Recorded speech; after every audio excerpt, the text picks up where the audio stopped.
I remember the day we moved into our new house vividly.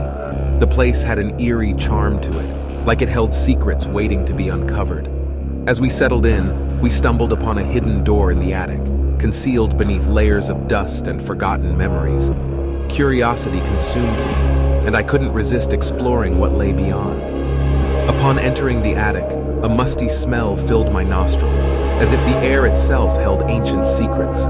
My eyes were immediately drawn to an antique mirror, standing tall and proud against a forgotten corner. Its ornate frame spoke of a bygone era, and I couldn't help but feel drawn to its mysterious allure. The mirror's glass was tarnished with age, reflecting distorted images of the attic.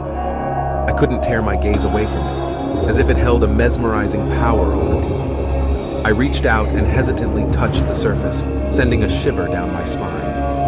Little did I know that this simple act would unleash a malevolent entity that would prey upon our deepest fears. Night fell, and the house transformed into a dark abyss.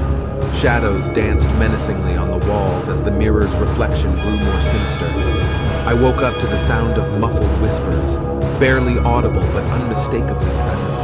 I sat up in bed, my heart pounding, and followed the eerie voices. They led me to the attic, where the mirror beckoned me with a haunting allure. Its reflection had changed, revealing a distorted version of myself.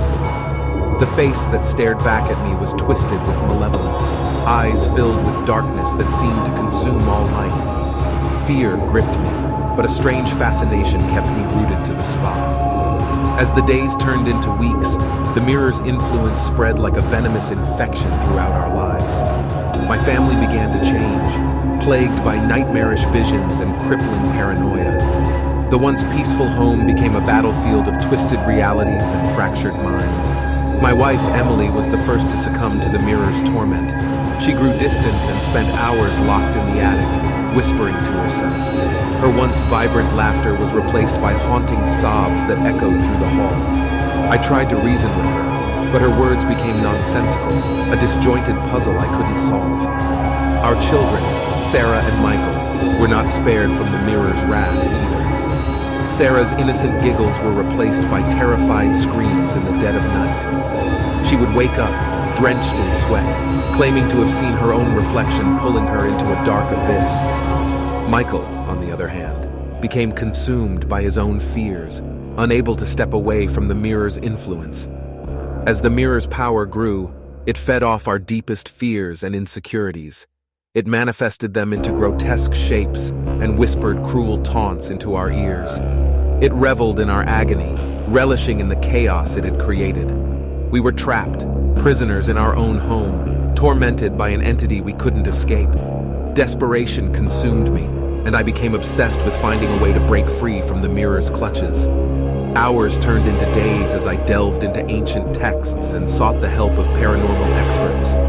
I discovered that the mirror was a conduit for an ancient spirit, a malevolent force that preyed upon the vulnerable. Armed with this knowledge, I confronted the mirror with newfound determination.